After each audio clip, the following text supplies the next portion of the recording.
Okay, I'll put another YouTube on at the present moment. For watching me. The time is 8:30 anyway in the morning of a beautiful Sunday morning, the 5th of July 2015. I'm just going to have a quick talk on ISIS. ISIS recruiting via the internet.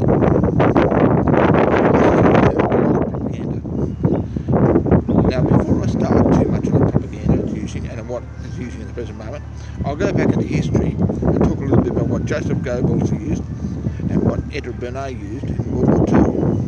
Joseph Goebbels used the media at the time, the radio, the newspapers, and other forms of articles. Same as they did in World War I, same thing for propaganda. Also, Edward Bernays, who actually started off advertising Coca-Cola, used it for Americans. So it's another form of war. And I believe we're in World War III. This is war. That's why I believe that social media is such an important thing in the world at the present moment. I can see it coming a day where social media will become like guns were.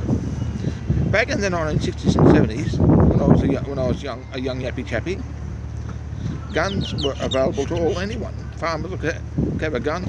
You couldn't have a pistol, you couldn't have a heavy rifle, you had to have a licence. You didn't need a licence or anything, but you walked into a local hardware store and buy bullets. No way known today. But they were tightened up when they were being abused and used by people which were creating troubles. Well, social media, I think, is going to be in a very similar sort of situation. It's going to be tightened up and you need regulations. To be a journalist, you need to have regulations anyway. Because a journalist has to go through a training course, has to have editors, has to have a whole host of different areas.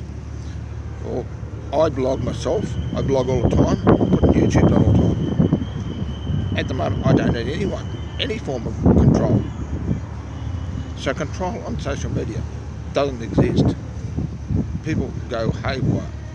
And normally when people go haywire, they bring in control. So I can see control coming. I don't like the idea.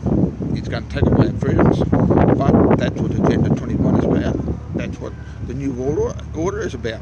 Taking away our freedoms and putting us into enslavement. Well, basically, I've been set up, I've been framed, I've had a lot of things done to me. And to finish this off, I'd just like to say, I will fight back. I will fight back fully. Those that took my taxi authority from one time to lies, total utter lies to the Ministry of Transport, have to realise I'm going to appeal through the courts to get it back. And I'm going to show them that lies never win. The same as with what's happening at the moment with the youth going over to Middle East, Iraq and Syria and fight with ISIS. Lies are being put on the internet. Lies is what's actually dragging them in. And they're believing these lies. Well, this has gone for long enough. I'll speak to you again. Yours, John Sunol.